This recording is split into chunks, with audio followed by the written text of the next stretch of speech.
नमस्कार दोस्तों, स्वागत है आप सभी का आपके अपने YouTube चैनल अपनी क्लास में। दोस्तों, इस वीडियो में मैं आपको आपके राजस्थान बोर्ड के अंदर कक्षा 10वीं में विज्ञान साइंस विषय का 2021 का बेस्ट और शानदार मॉडल पेपर बताऊंगा, जिसमें मोस्ट इम्पोर्टेंट क्वेश्चंस रहेंगे। दोस्तों, आप मेरा विश्वास कीजिए, यदि आप इन प्रश्नों को पढ़ लेते हो तो आपके विज्ञान साइंस विषय के अंदर बहुत ही अच्छे नंबर बनने वाले हैं। तो चलिए स्टार्ट करते हैं इस मॉडल पेपर का पहला प्रश्न। आप देख सकते हैं हमारे पास में पहला प्रश्न पूछा गया है, तंबाकू किस कुल का पादप है। तो दोस्तों, जो तंबाकू पौधा है वो सोलेनेसी कुल का पादप है, यानी कि पहले का करेक्ट आंसर होगा ऑप्शन नंबर सी। आगे चलते हैं। हमारे पास में दूसरा प्रश्न पूछा गया है, निम्न में से कौन सा द्वितीय श्वसन अंग है। तो दोस्तों, जो द्वितीय श्वसन अंग का उदाहरण है वो है नासिका, यानी कि दोस्तों ऑप्शन जो बी है वो दूसरे का बिल्कुल करेक्ट आंसर होगा, नोज। आगे चलते हैं। हमारे पास में तीसरा प्रश्न पूछा गया है, अम्ल व क्षार के विलयन होते हैं विद्युत के सुचालक, कुचालक या अर्धचालक या अप्रभावित। दोस्तों आप देखिए, आपको पता होगा कि अम्ल का उदाहरण कौन है, HCl है, और क्षार का कौन है, NaOH है। जब इसे किसी पानी में डाला जाता है, यानी कि H2O में डाला जाता है, तो ये आयनों के अंदर विभक्त हो जाते हैं, जैसे कि H+ और Cl-। उसी प्रकार से Na+ और OH-। जब ये आयनों के अंदर विभक्त हो जाते हैं, ये आयन है वो जल के अंदर क्या करते हैं, गति करते हैं। आपको पता है दोस्तों, कोई भी आयन या कोई भी आवेश जब गति करता है तो क्या होता है, विद्युत का सुचालक होता है। यानी कि अम्ल और क्षार के जो विलयन है वो क्या होंगे, विद्युत के सुचालक होंगे, यानी कि correct answer option number B होगा। आगे हमारे पास में चौथा प्रश्न पूछा गया है, वोल्ट किसका मात्रक है। दोस्तों, जो वोल्ट है वो विभवांतर का मात्रक है, यानी कि चौथे का करेक्ट आंसर होगा ऑप्शन नंबर बी। आगे हमारे पास में पांचवा प्रश्न पूछा गया है, किसी पारिस्थितिकीय तंत्र के संतुलन की मापक इकाई है। दोस्तों, आप सबसे पहले पारिस्थितिकीय तंत्र का मतलब समझिए। देखिए, हमारे पास में कोई ना कोई एरिया है जिसमें एनिमल्स, बर्ड्स, ह्यूमंस ये सब रहते हैं। दोस्तों, अब ये सब रहते हैं तो इनको मापेगा कौन, इनकी मापने की इकाई क्या होगी, तो वो इकाई होगी हमारे पास में प्रजाति। हम प्रजातियों की संख्या गिनेंगे और वहां का पारिस्थितिकीय तंत्र है पता चल जाएगा, यानी कि पांचवें का करेक्ट आंसर होगा ऑप्शन नंबर ए। अब आगे चलते हैं। हमारे पास में छठा प्रश्न पूछा गया है, अफीम के पादप का वैज्ञानिक नाम लिखिए। तो दोस्तों, अफीम के पादप का जो वैज्ञानिक नाम होता है वो होता है पेपेवर सोमनिफेरम। आगे हमारे पास में सातवां प्रश्न पूछा गया है, टाइलिन एंजाइम कौन सी ग्रंथि स्रावित करती है। तो दोस्तों, जो टाइलिन एंजाइम होता है वो लार ग्रंथि स्रावित करती है। आगे हमारे पास में आठवां प्रश्न पूछा गया है, माँ के दूध में पाई जाने वाली प्रतिरक्षी कौन सी है, नाम लिखिए। तो दोस्तों, जो माँ का दूध होता है उसमें IgA प्रतिरक्षी पाई जाती है। कौन सी प्रतिरक्षी पाई जाती है दोस्तों, IgA। आगे हमारे पास में नौवां प्रश्न पूछा गया है, डी ब्लॉक तथा F ब्लॉक तत्वों को अन्य नाम से जाना जाता है। तो दोस्तों, जो डी ब्लॉक के तत्व हैं उन्हें बोलते हैं संक्रमण तत्व। क्या बोलते हैं दोस्तों, संक्रमण तत्व। और जो हमारे पास में F ब्लॉक के तत्व होते हैं उन्हें दो नाम से जाना जाता है, पहला है लेंथेनॉइड और दूसरा है एक्टिनॉइड। दोस्तों, आपको पता होगा जो डी ब्लॉक के तत्व हैं इस प्रकार से होते हैं और F ब्लॉक के तत्व उसके नीचे होते हैं। ठीक है दोस्तों।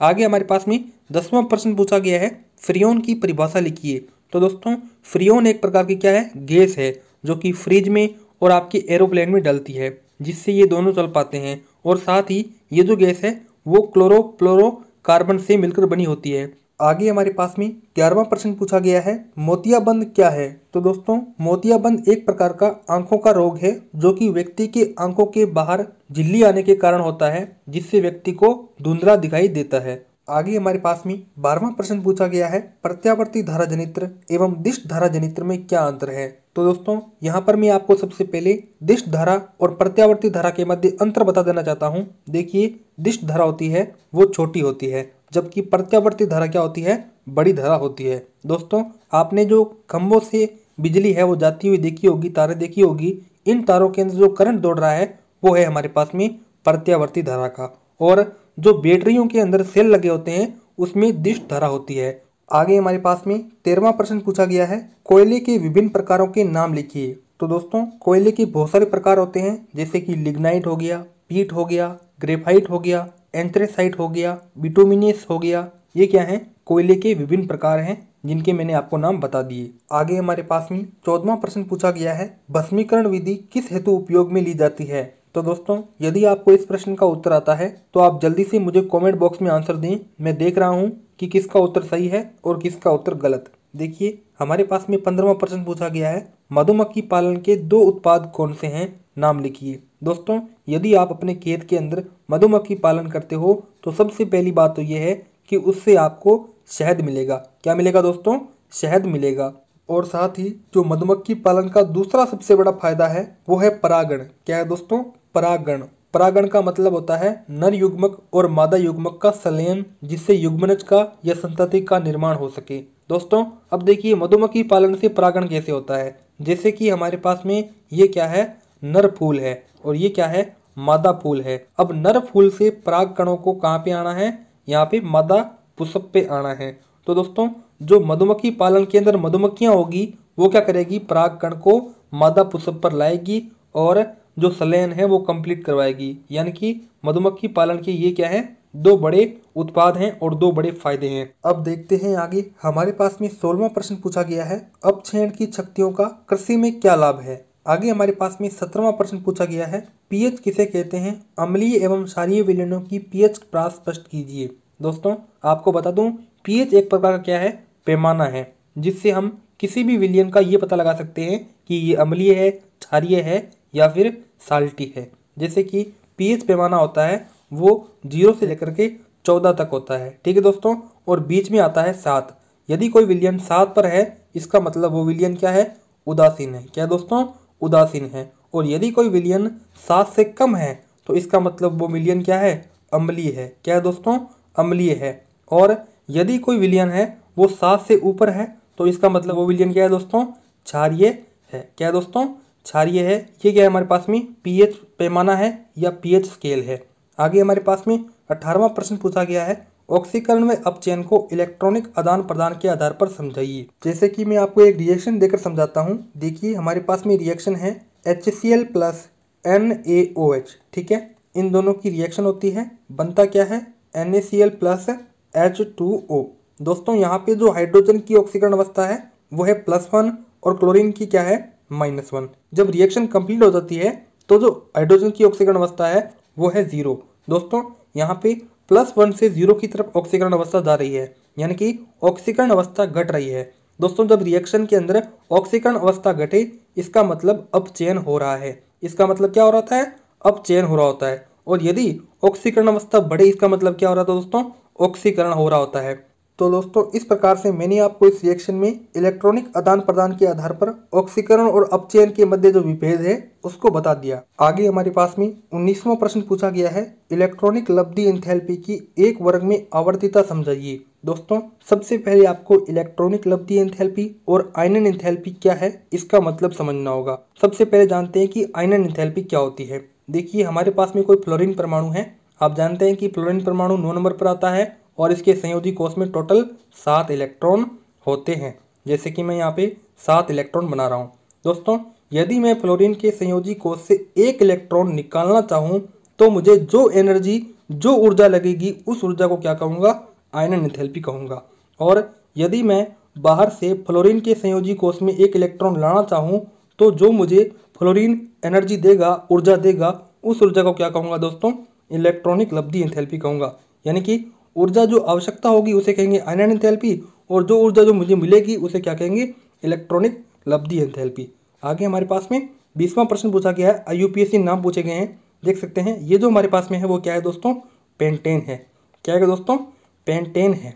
और उसी प्रकार से जो दूसरा है वो है हमारे पास में ब्यूटीन और जो तीसरा है वो हमारे पास में क्या है दोस्तों, वो है प्रोपाइन। आगे हमारे पास में बड़े बड़े निबंधात्मक प्रश्न आ चुके हैं। मैं यहाँ पे आपको बात बता देना चाहता हूँ कि अब आपको मैं केवल प्रश्न बताऊंगा, इनके जो उत्तर हैं वो आपको स्वयं करने हैं, क्योंकि यदि मैं उत्तर बताने लग गया तो वीडियो है वो काफ़ी लंबी हो जाएगी। देखिए हमारे पास में 21वां प्रश्न पूछा गया है, नए घरेलू बिजली से चलने वाले उपकरणों को खरीदते समय किन मुख्य बातों का ध्यान रखना चाहिए। ठीक है, आगे हमारे पास में 22वां प्रश्न पूछा गया है, सृजनात्मक व विनाशात्मक बलों का क्या अर्थ है। आगे हमारे पास में 23वां प्रश्न पूछा गया है, जैव विविधता संरक्षण के प्रकार लिखिए। दोस्तों जैव विविधता संरक्षण है वो कई मेथड से हो सकती है, जैसे कि बाह्य स्थानीय संरक्षण, अंतःस्थानीय संरक्षण, हॉटस्पॉट का निर्माण करना, विभिन्न प्रकार के वनों का निर्माण करना। आगे हमारे पास में 24वां प्रश्न पूछा गया है, रक्त को परिभाषित करें तथा रक्त के कार्य लिखें। तो दोस्तों रक्त क्या है, रक्त एक प्रकार का लाल द्रव है जिसमें WBC, RBC और प्लेटलेट पाई जाती है। ठीक है दोस्तों, रक्त क्या है, रुधिर वाहिनियों में बहती है। आगे हमारे पास में 25वां प्रश्न पूछा गया है, मेंडल के आनुवंशिकता के नियमों को महत्व समझाइए। दोस्तों, जो मेंडल के आनुवंशिकता के नियम थे वो था प्रभाविता का नियम, सह प्रभाविता का नियम और पूर्ण प्रभाविता का नियम। आगे हमारे पास में 26वां प्रश्न पूछा गया है, जिसमें ए है दूरदृष्टि दोष क्या है, इसका निवारण कैसे किया जा सकता है। बी है जरा दृष्टि दोष एवं दृष्टि वैषम्य दोष क्या है। ठीक है, इसी के अथवा में है ए जल संरक्षण एवं प्रबंधन के उपाय लिखिए। बी है वन संरक्षण के उपायों पर प्रकाश डालिए। अब चलते हैं हमारे 27वें प्रश्न की तरफ। देख सकते हैं पूछा गया है जैव विविधता के महत्व को समझाइए। बी है उन विभिन्न कारणों की विवेचना कीजिए जो जैव विविधता के ह्रास के लिए उत्तरदायी हैं। आगे देख सकते हैं 27वें के अथवा में जो ए है वो है डेयरी उद्योग पर लेख लिखिए। बी है रेशे उत्पादक व इमारती काष्ठ उत्पादक पादपों पर वर्णन कीजिए। आगे देख सकते हैं हमारे पास में 28वां प्रश्न पूछा गया है, जिसमें ए है रासायनिक अभिक्रियाएं कितने प्रकार की होती है, वर्णन करें। बी है उत्प्रेरक की विशेषताएं तथा उत्प्रेरक के प्रकारों को समझाइए। दोस्तों, उत्प्रेरक क्या होता है, किसी भी अभिक्रिया के अंदर जब उत्प्रेरक आ जाता है तो उस अभिक्रिया की जो गति है वो फास्ट हो जाती है, तेज हो जाती है। देखिए 28वें के अथवा में ए है ब्रोस्टेड लोरी के अनुसार अम्ल और क्षार क्या थे। ठीक है, बी है मिसेल कैसे बनते हैं, क्रियाविधि लिखिए। आगे हमारे पास में 29वें का जो ए है वो पूछा गया है अंगदान क्या है, अंगदान का महत्व समझाइए। बी है रुधिर वर्ग के आनुवंशिकता के महत्व को समझाइए। दोस्तों, आपको पता होना चाहिए कि रुधिर वर्ग 4 प्रकार का होता है, ए बी और ओ। ठीक है दोस्तों, आगे देख सकते हैं 29वें की अथवा में हमारे पास में ए है विटामिन कुपोषण से होने वाले रोग एवं उनके लक्षण लिखिए। बी है खनिज कुपोषण से होने वाली हानियों का वर्णन कीजिए। दोस्तों, आगे हमारे पास में इस मॉडल पेपर का 30वां प्रश्न है। देख सकते हैं ए पूछा गया है पाचन तंत्र में प्रयुक्त होने वाले एंजाइमों के महत्व को समझाइए। बी है मानव श्वसन तंत्र में श्वास नली, ब्रेंकियोल, फेफड़े का क्या महत्व है, समझाइए। और 30वें के अथवा में ए जो है वो पूछा गया है मानव में प्राथमिक जनन अंगों की क्रियाविधि समझाइए। बी है हाइपोथैलेमस तथा पीयूष ग्रंथि के महत्व को समझाइए। दोस्तों, इस प्रकार से मैंने आपको इस वीडियो में आपके राजस्थान बोर्ड के अंदर कक्षा 10वीं में साइंस विज्ञान विषय का बेस्ट और शानदार मॉडल पेपर बताया। दोस्तों, यदि आपको इस मॉडल पेपर के प्रश्न अच्छे लगे हों तो इस वीडियो को लाइक करें और आप अपने दोस्तों के साथ इस वीडियो को ज़्यादा से ज़्यादा शेयर करें ताकि उनकी मदद भी हो जाए। इस वीडियो में इतना ही था। अब मिलते हैं किसी अन्य वीडियो में, तब तक के लिए जय हिंद, जय भारत।